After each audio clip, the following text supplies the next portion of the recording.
ആയിട്ടാണ് വന്നിരിക്കുന്നത്.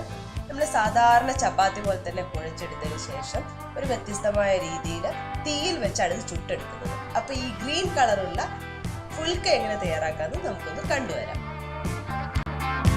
അപ്പോൾ നമ്മുടെ ഗ്രീൻ ഫുൽക്ക അല്ലെങ്കിൽ പുതിന ഫുൽക്ക ഉണ്ടാക്കാൻ വേണ്ടി ഞാനിപ്പോൾ 1 കപ്പ് ഗോതമ്പ് പൊടിയാണ് എടുത്തിരിക്കുന്നത്, ആട്ട ആണ് എടുത്തിരിക്കുന്നത്.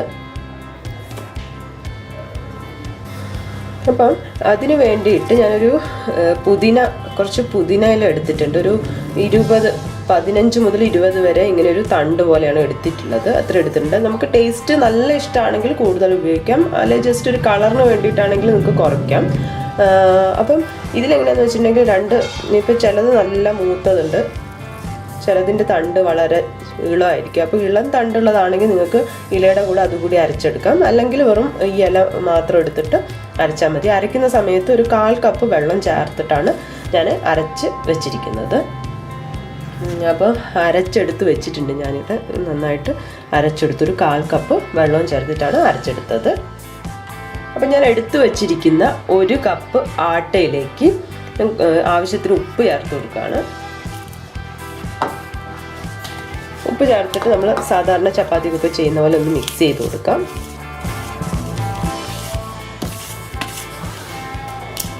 ഇത് നന്നായി മിക്സ് ചെയ്തതിന് ശേഷം നമ്മളിവിടെ അരച്ചു വെച്ചിരിക്കുന്ന പുതിനയുടെ ആ ഒരു വെള്ളം ഇതിലോട്ട് ഒഴിച്ചു കൊടുക്കുകയാണ്. അത് ചേർത്ത് നന്നായിട്ടൊന്ന് കുഴച്ച് കൊടുക്കാൻ പോവാണ്.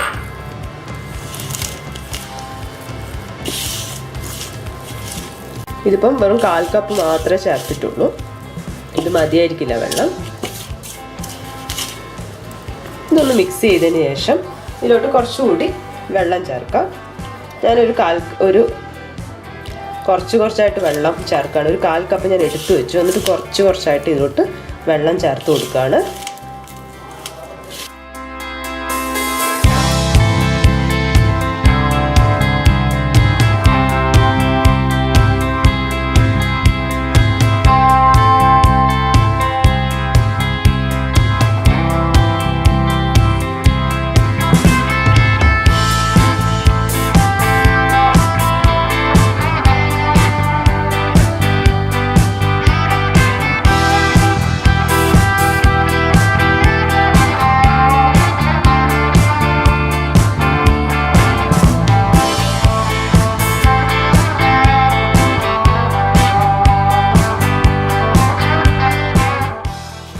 അപ്പോൾ ഇതിപ്പോൾ ഏകദേശം നന്നായിട്ട് കുഴച്ചെടുത്തിട്ടുണ്ട്, കുറേ സമയം എടുത്ത് കുഴച്ചെടുത്തു. അപ്പോൾ ഇത് ഞാനിവിടെ 1 കപ്പ് ആയിരുന്നു ആട്ട എടുത്തിരുന്നത്. ആ ആട്ടയ്ക്ക് വേണ്ടിയിട്ട് നമ്മൾ പുതിന അരച്ചെടുക്കുമ്പോൾ ഒരു 1/4 കപ്പ് വെള്ളം ചേർത്തിട്ടാണ് അരച്ചെടുത്തത്. എന്നിട്ട് അത് ഇതിലോട്ട് മിക്സ് ചെയ്തു. അതിനുശേഷം ഞാൻ എന്ത് ചെയ്തു എന്ന് വെച്ചാൽ ഒരു 1/4 കപ്പ് വെള്ളം കൂടി എടുത്തു വെച്ചു. പക്ഷെ അതൊന്നൊരു 2 ടേബിൾ സ്പൂൺ വെള്ളം കൂടിയേ ഞാൻ ഉപയോഗിച്ചിട്ടുള്ളൂ. അപ്പോൾ അതായത് 1 കപ്പ് ആട്ടയ്ക്ക് ഞാൻ എടുത്തിരിക്കുന്നത് 1/4 കപ്പും അതിൻ്റെ കൂടെ ഒരു 2 ടേബിൾ സ്പൂണും കൂടിയാണ്. ഇത് കറക്റ്റായിട്ട് വന്നിട്ടുണ്ട്. നമ്മൾ വാങ്ങുന്ന ആട്ടയ്ക്ക് അനുസരിച്ചിട്ട് ചെറിയ വെള്ളത്തിലൊക്കെ വ്യത്യാസം വരും. ചിലപ്പോൾ നമ്മൾ വീട്ടിൽ നിന്ന് പൊടിപ്പിക്കുകയാണെങ്കിൽ അതിനൊക്കെ അനുസരിച്ചിട്ട് വ്യത്യാസം വരും. ഇത് ഞാൻ നന്നായിട്ട് കുഴച്ചെടുത്ത് വെച്ചു. ഞാൻ സാധാരണ കുഴയ്ക്കുന്ന സമയത്ത് ഓയിലൊന്നും ചേർക്കാറില്ല, സാധാരണ വെള്ളം മാത്രം ചേർത്തിട്ടാണ് കുഴയ്ക്കാറുള്ളത്. ഇനി ഇതൊരു കാസറോളാണ്. നമുക്ക് ഏതെങ്കിലും ഒരു എയർ ടൈറ്റ് ആയിട്ടുള്ള ഒരു പാത്രത്തിലോട്ട് ഇത് മാറ്റിയതിന് ശേഷം നമുക്കൊന്ന് അടച്ചു വയ്ക്കാം. വേണമെന്നുണ്ടെങ്കിൽ കുറച്ച് വെള്ളം നനച്ച തുണി മുകളിൽ വെച്ചിട്ട് അടച്ചു വയ്ക്കാം. ഞാനിതിപ്പോൾ ഇങ്ങനെ അടച്ചു വെച്ചു. ഒരു 1/4 മുതൽ അരമണിക്കൂർ വരെ ഞാനിങ്ങനെ വെക്കുവാണ്. എത്ര നേരം വെച്ചാലും നല്ല സോഫ്റ്റായിട്ട് ഇരിക്കും. അപ്പോൾ ഇതൊന്ന് കുറച്ച് സമയം ഇങ്ങനെ ഇരിക്കട്ടെ. ഞാനിത് കുഴച്ച് വെച്ചിട്ട് ഒരു 1/4 മണിക്കൂറെല്ലാം കഴിഞ്ഞിട്ടുണ്ട്. അപ്പോൾ ഒന്ന് നല്ല സോഫ്റ്റ് ആയിട്ടുണ്ട്. ഇനി നമുക്ക് കുറച്ചെടുത്തിട്ട് ഇത് ബോൾസ് ആക്കിയിട്ട് വെക്കാൻ പോവാണ്.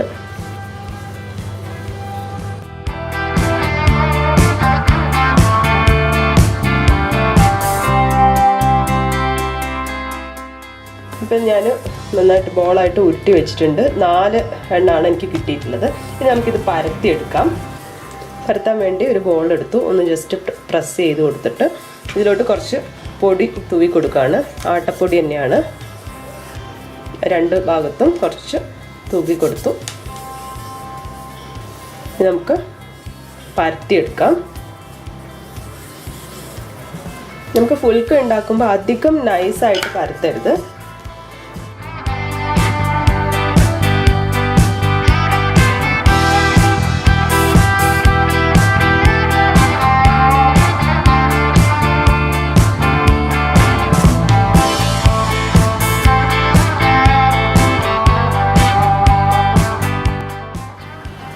ഇപ്പം ഞാൻ പരത്തി എടുത്തിട്ടുണ്ട്. ഭയങ്കര നൈസായിട്ടല്ല പരത്തിയ, കുറച്ചൊരു തിക്നെസ് ഉണ്ട്. പരത്തി എടുത്തു. ഇനി നമുക്കിത് ചുട്ടെടുക്കണം. ഇപ്പം പരത്തി വെച്ചിരിക്കുന്ന നമ്മുടെ ഫുൽക്കയ്ക്ക് പരത്തി വെച്ചിരിക്കുന്നത് ഇതിലോട്ട് ഇട്ട് കൊടുക്കുകയാണ്. അങ്ങനെ ഒരു ഭാഗം ഒരു മിനിറ്റ്, ഏതാണ്ട് ഒരു മിനിറ്റ് ഒന്ന് കഴിയണം. എന്നിട്ട് തിരിച്ചിട്ട് കൊടുക്കാം.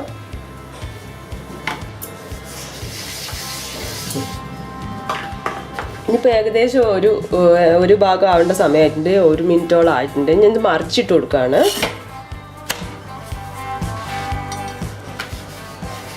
ഈ ഭാഗം അതുപോലെ തന്നെ ഒന്നായി വരണം.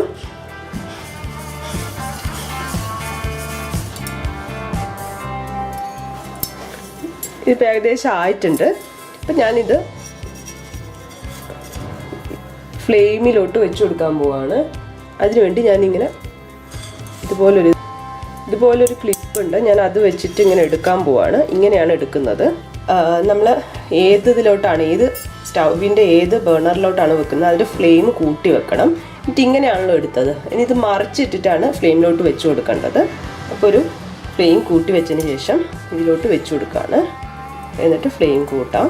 അപ്പം നിങ്ങൾക്ക് കാണാം, ഇതിങ്ങനെ പൊന്തി വരുന്നത് കാണാം. മറിച്ചിട്ട് കൊടുക്കാം.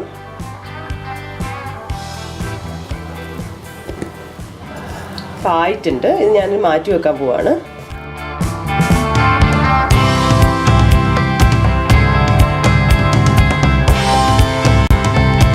അങ്ങനെ പുതിന ഫുൽക്ക ഇവിടെ റെഡി ആയിട്ടുണ്ട്. ഇത് വളരെ സോഫ്റ്റ് ആയിട്ടാണ്. എല്ലാവർക്കും എന്തായാലും ഇഷ്ടപ്പെടും. അപ്പം നിങ്ങളിത് ട്രൈ ചെയ്ത് നോക്കണം. എന്നിട്ട് എങ്ങനെയുണ്ടെന്ന് തന്നെ അറിയിക്കണം. അടുത്ത റെസിപ്പിയുമായി കാണുന്നത് വരെ ബൈ.